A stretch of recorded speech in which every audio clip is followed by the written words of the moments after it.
memory behind us.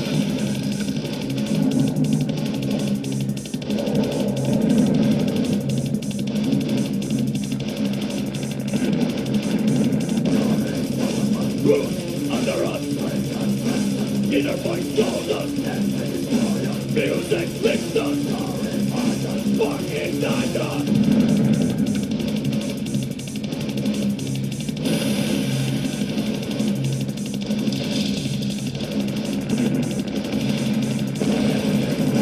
We must go on. We must go on. It's up to us. It's up to us. Hello everyone, welcome to the Hermit Cave, a new show, a GGN affiliate. I'm your host, Darko, and today is July 14th, 2013. I have a co-host or a guest, Mr. Ben, that's the name he'll go by.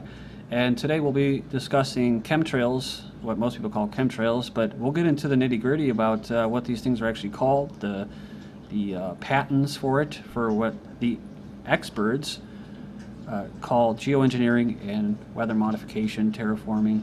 So without further ado, welcome, Ben, to the show. Thank you. Thank you. Well, a good place to start when exploring this issue, because it's something that we all, probably most people have questioned. Most people dismissed it, but some people want to scrutinize it further. It's a phenomena that occurs every day, planes flying overhead, and they're spraying aerosols. And we don't have a whole lot of information available to us on this particular policy that the scientific community is organized and has been doing so mostly privately, but also with some help from the government. A good place to start on this subject is with the National Academy of Science, which is one of the largest organizations in the scientific community. It's global. Many members of the scientific community participate in it. In 1992, they released a publication called Policy Implications on Greenhouse Warming, Mitigation, Adaptation, and the Scientific Base. And in this piece of literature, it's quite a thick piece of literature. It's 944 pages long. It's very technical, very boring, but there's a lot of good information in here as far as getting to the truth behind what is actually happening. And they get into the details of geoengineering as a method of mitigation for what is referred to as greenhouse warming. And in their list of policy recommendations for the United States, on page, I'm sorry, I thought it was page 59. Let me check here. Yes, here we go, page 59. Under the section of geoengineering, they recommend quite a variety of methods for sunlight screening that include space mirrors, stratospheric dust, stratospheric bubbles, low stratospheric dust, low stratospheric soot, cloud simulation, ocean biomass stimulation, and atmospheric CFC removal. And they go on to recommend particularly the spraying of well-spec materials, particularly in this piece of You said aluminum oxide, that's one of them? Yes, sir. Okay. Continue, please. Sorry, I had those little tech issues. Sure thing.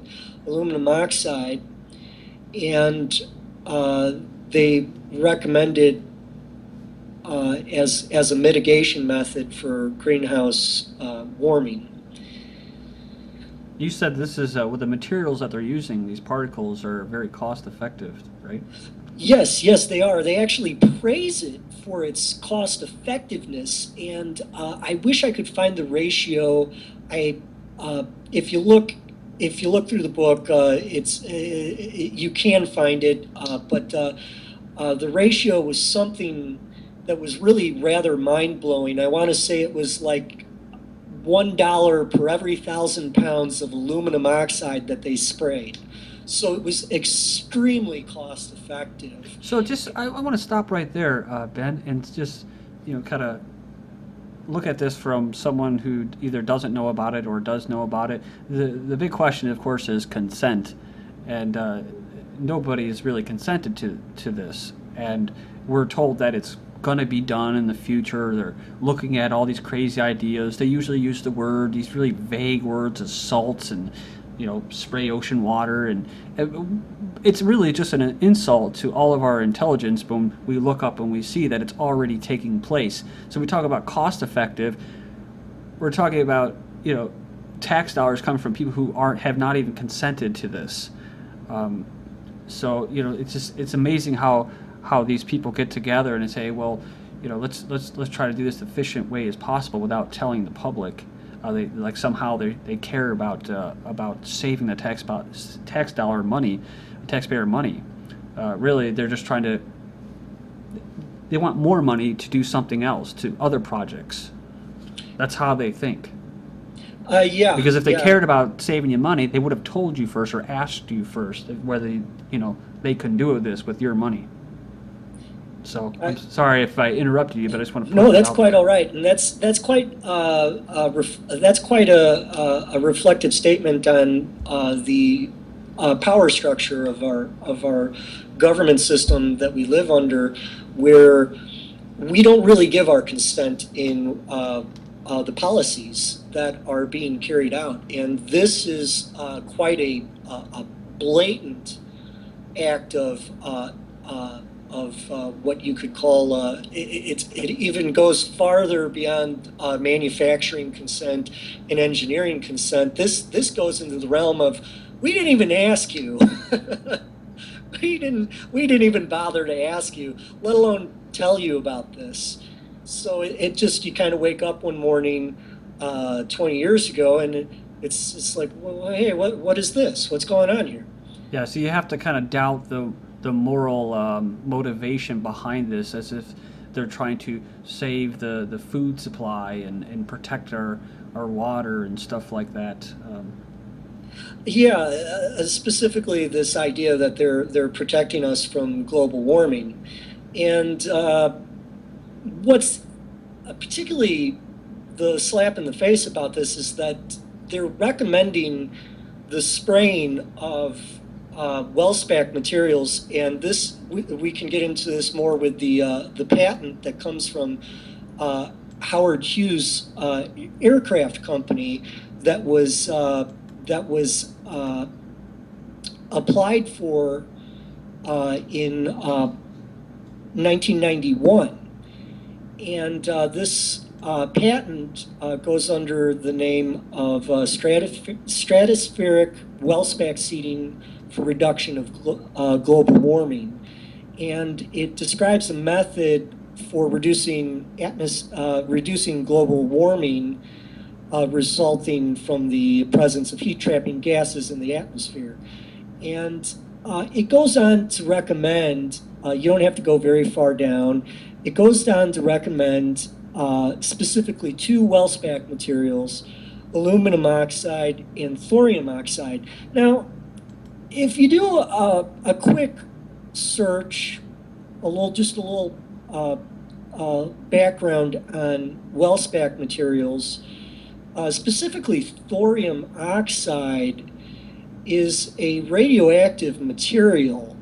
It is mostly harmless to humans, but it is harmful in one form, very harmful in one form, and that's specifically in the aerosol form. Exposure to aerosol of thorium can lead to risks of cancer of the lung, pancreas, and blood. as lungs and other internal organs can be penetrated by alpha radiation. And it also leads to increase of liver disease. So these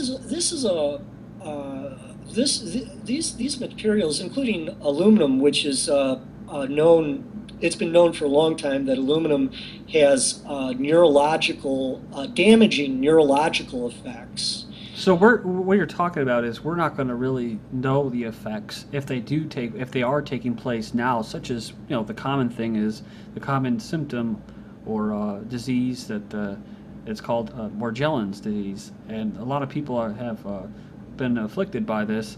And of course, when they go to the doctor, all they get is more antibiotics. They get all kinds of pharma treatment. Of course, the doctor kind of just smirks and laughs and looks down on the individual who's suffering from this. And yes. So that's just in the current, this and the now. And just, it makes you wonder, like the cell phones and the UN and how they're going to come out and do this study and release the results of the research of the effects of radio frequencies and cellular frequencies from cell phones. It's going to be down the road. So there's going to be people walking around with tumors, and there's going to be people down the road, and they're going to be affected by these chemtrails. And what's going to become of this? I mean, are we ever going to know about it? Are they going to tell us about it after half of us are dead, or what's going to happen? We got about 3 minutes until we're going to take a break here and return. And I just wanted to throw it out there that I came across an article from, I think it's aircrap.com. It was about Snowden, Mr. Snowden, the whistleblower. And he was basically, I tried to look for the article. I have it up right now for you, but it was pulled. Oops, it's no longer available. So maybe it is now, but it wasn't last night. And it basically says that, they're not, he said that he was not, he noticed that there was no regulation, there was no oversight, and that's what he came up with. But of course, he believed in the lie that it's for climate change, which is pretty unfortunate. But so we got about 2 minutes left, and if I don't know if you wanted to tail off that or segue off that. Oh, sure, yeah. It's interesting, just as you'd mentioned about the World Health Organization. Taking the position that it will not release any studies on the effects of microwaves on human beings until, I believe, 2030. So it's quite down the road. And the effects of what we're experiencing from geoengineering and weather modification, I think are really quite evident when you see that anything from any kind of condition, respiratory condition, from bronchitis to asthma to weakening people's immune systems is a big one. Immune systems, making them and sleepy. any kind of disorder related to that, increases in cancer. And all of these are just largely being ignored and dismissed as conspiracy theories. So there's no real serious discussion about it. There is no serious discussion of these subjects. Right. And it's largely dismissed. It's not. There is no debate. There is no official debate on these subjects happening, except within tight scientific circles, and it's not really a debate, it's a discussion, and they mostly discuss it in terms of what can we do next. It's not a discussion of what kind of effects it's having on the population. And we got about 20 seconds left here, Ben, and just with that, I'd like to thank people for tuning in to this first episode. There'll be a come back after the break. This is the Hermit Cave Radio, a GGN affiliate. I'm Darko. Please join us after the break.